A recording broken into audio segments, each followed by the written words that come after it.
Welcome to Lesson 2, Part 1 of the Soils, Water, and Fertility module.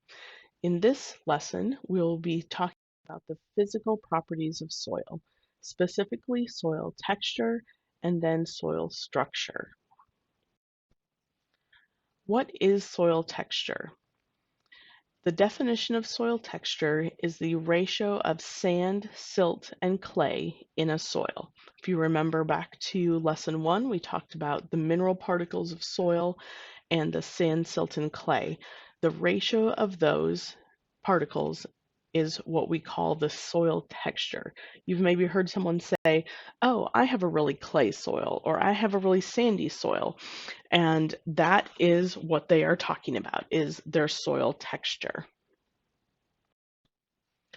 Soil scientists use this tool called the soil texture triangle to help name or categorize soils into the proper type of soil.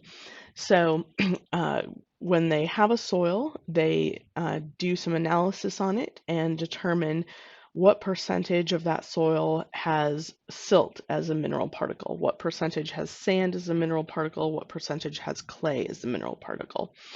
If you think back again to Lesson 1, when we looked at that map of Kansas and the types of soil that we have in our state, many of our soils in Kansas are silt loams. So you can see that this purple area down on the lower right-hand corner of the triangle. And so a silt loam has anywhere from 50 to 90% silt. It has anywhere from 0 to 30% clay and anywhere from 20 to 50% sand. So there's quite a range of percentages that make up that area of silt loam type soils. There are some things that we can do as gardeners to learn a little bit more about our soil texture and what type of textured soil we have in our gardens. A couple of the things that we can do to test our own soil texture just at home is something called a ribbon test and also something called a jar test. These hands-on activities, there will be instructions in the module in the additional resources that you can look at to do those hands-on activities yourself. These hands-on activities may be done by your county at part of your additional Master Gardener training to go along with these modules. So it's something I would really encourage you to do, is to try these two methods out to test your soil texture, because understanding your soil and your soil texture is going to impact how you care for your soil and how you care for your plants. Also in the additional resources is this video called Soil Texture by Feel, where one of our soil scientists demonstrates how to do the ribbon test and some other soil texture by feel tests that you can do at home as well.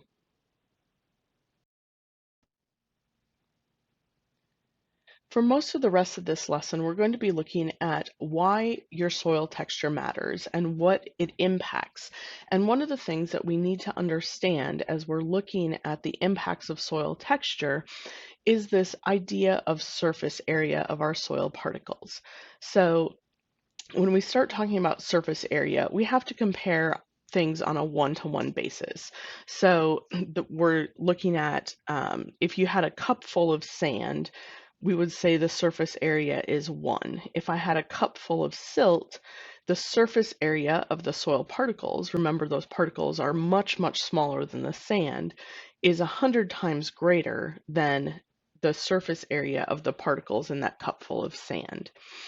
If I had a cup full of clay, the surface area of those clay particles, again, remembering they're much, much, much smaller than the silt or the sand particles, is 100,000 times greater than that cup full of just sand. So even though my total volume of the material is exactly the same, the amount of surface area on those particles increases as I increase the amount of silt and clay in my soil. And that impacts a lot of the other parts of the soil. It's going to impact our pore space and our water and nutrient holding capacity. And we'll talk about how those things are impacted by soil texture in just a minute. But I want to use another illustration to help you kind of grasp this idea of the surface area of soil particles. You are maybe wondering about the pictures of the cake, and I think this might help you understand what we're talking about when we talk about the surface area of these soil particles. So think about it this way. Can you get more frosting on a sheet cake, on cupcakes, or on cake balls? You know, little cake pops. So if you have a cake mix and you're going to go make a cake, no matter what, you're going to have the same total volume of cake, right? One cake mix is going to make the same amount of cake, whether you put it into a sheet cake form, make it into cupcakes, or make it into cake balls. So if I take a sheet cake, and the sheet cake in this instance is like the sand particles, I can put that cake on a platter and I can frost it, but primarily I'm frosting the top and maybe a little bit on the sides. And that's about the extent of the frosting that I can put on that cake without getting too crazy with my frosting. And so you can get a respectable amount of frosting on your cake, but you only have that exterior surface area to use for your frosting. If you take that cake mix and instead you make cupcakes with your cake mix, you now have more surface area because you've divided that cake into smaller particles. It's the same total volume of cake that you would have had, but you have the ability to pile your frosting up a little bit higher. You could even take the wrapper off your cupcake and you could frost all three sides of that cupcake, with some kind of fancy decoration. So you've increased the ratio of frosting to cake with your cupcakes versus your sheet cake. So the cupcakes in this instance are the silt. Then we get to our cake pops or cake balls. Again, we're using the same cake mix, but instead of one cake or maybe 12 or 15 cupcakes, we now have 100 cake balls. And I can take each of those cake balls and coat all sides of it in frosting. So even though each individual particle, each individual clay particle in the case of soil, or each individual cake ball in the case of the frosting may not have as much total frosting on it, by the time I get all of those cake balls together, I have more total capacity for frosting because I've divided it into smaller pieces and coated all the sides. So if we think about, again, the sheet cake as sand, the cupcakes as silt, and the cake balls as clay, that smaller particle for the clay allows us to have much more surface area for our frosting, or in the case of soil, we're usually looking at water and nutrient holding capacity. So all of these things come into play when we start looking at why does soil texture matter to your plants, to how your soil behaves. And your soil texture, your ratio of sand, silt, and clay, is going to impact the way water moves in your soil. It is going to impact your water holding capacity of your soil. It can impact your soil temperature, how fast it warms up in the spring or how quickly it cools in the fall. It impacts your soil aeration, or the amount of oxygen in your soil. It impacts the possibility for soil erosion, and it impacts the nutrient holding capacity of your soil.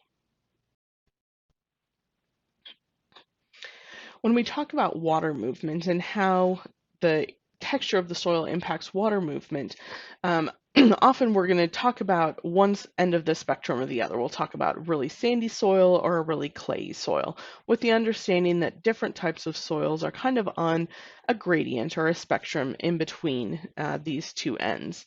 So a really sandy soil, water tends to move by force of gravity. Water tends to move very straight down in the soil, and it moves very quickly. So you can see in this chart here that a sandy soil that has large pore space and the gravity is acting on that water. Within 15 minutes, water is 12 inches down in the soil. By 1 hour, water could be 48 inches deep in the soil. That water is moving through the soil very, very quickly. In contrast, the more clay types of soil absorb water very slowly. If you have a heavier clay soil and you've ever observed how your soil behaves in a heavy rainfall event, this isn't probably a huge surprise to you that it takes longer for the water to move into your clay soil.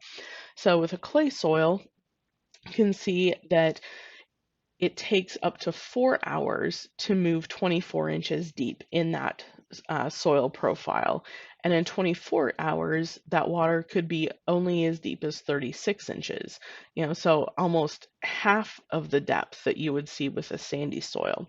But the other thing you might notice is that instead of moving very directly down into the soil, when we're watering a heavier clay soil, that water moves laterally as well as down deeper into the soil. And that is called capillary action. That's the water moving not just down in the soil, but laterally and sometimes even back up in the soil.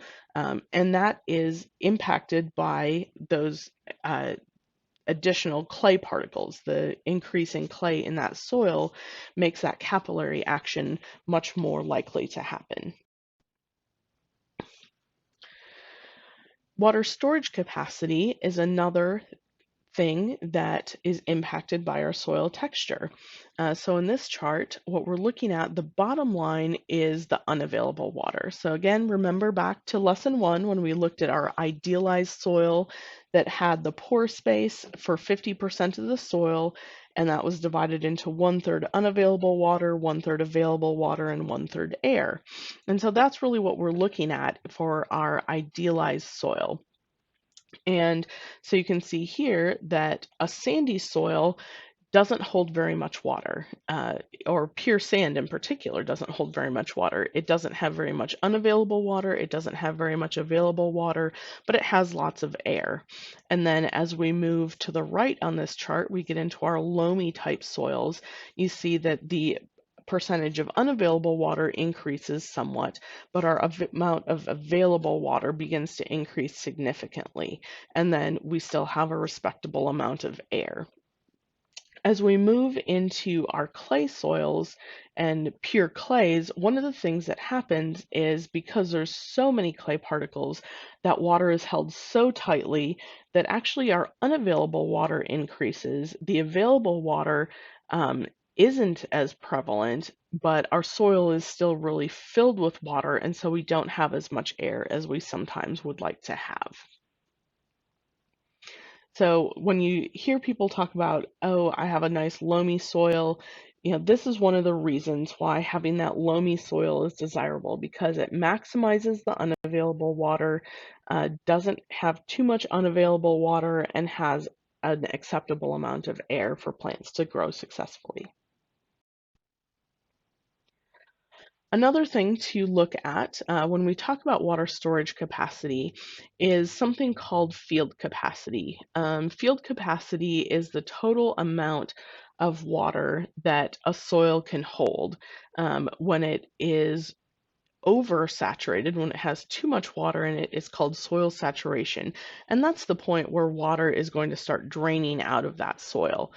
Sometimes, leaching down deeper into the soil and that water moving away through underground waterways, or when that water storage capacity is reached, we could start to see runoff as well.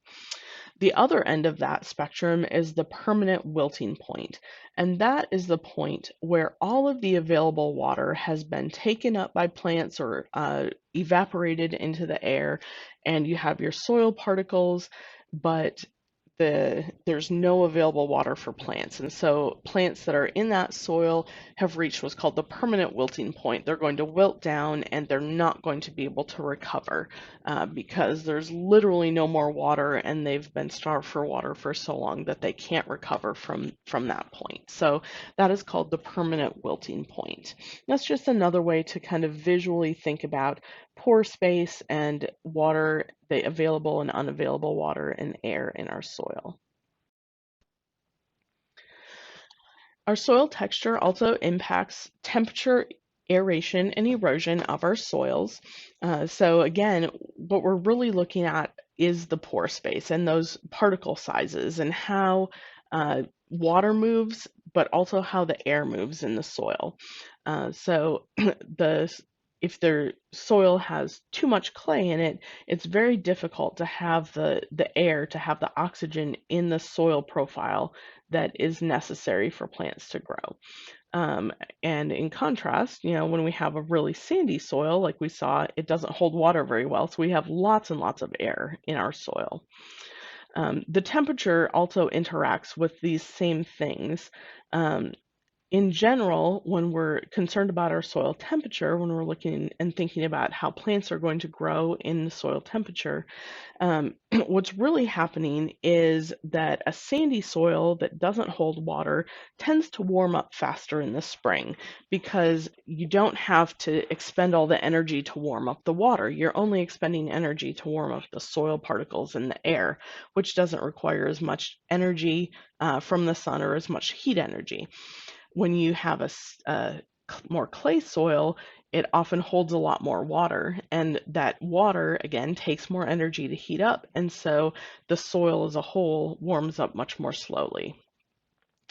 Erosion is also a concern with our soils, depending on the type of soil. If you have a really sandy situation, that sand can be susceptible to certain types of erosion, with whether it be wind erosion, water erosion, because it doesn't have anything holding it together. And that really gets into structure a little bit, but the more sand we have, the harder it is for that soil to have a structure.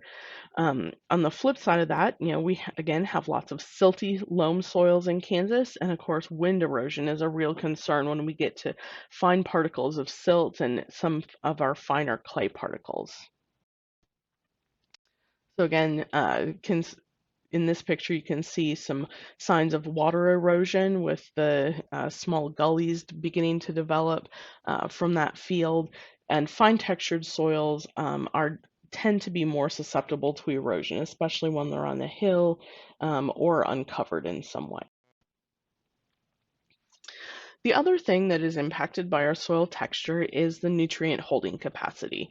So we're back to our pictures of the cake. We talked about the surface area of those soil particles and how the frosting on the cake relates to the surface area of our soil particles. And this becomes directly impacted when we start thinking about our nutrient holding capacity, because that surface area is really important for the capacity of the soil to hold nutrients. So our top particle there, the cube, represents our sand, the middle is our silt, and then our clay particles tend to be much, much smaller again. They also tend to be flat, which helps with their surface area. And then most of our clay particles are also negatively charged. So you can see my large diagram there has all the negative charges on it. And this becomes important because many of our plant nutrients are actually positively charged. Many of them are cations and they have a positive charge, which means that our positive and negative charges attract. And so those negative charges on the clay particles allow that soil to hold those nutrients instead of those nutrients being leached away in the water and moving through the soil. So that keeps them available for plants.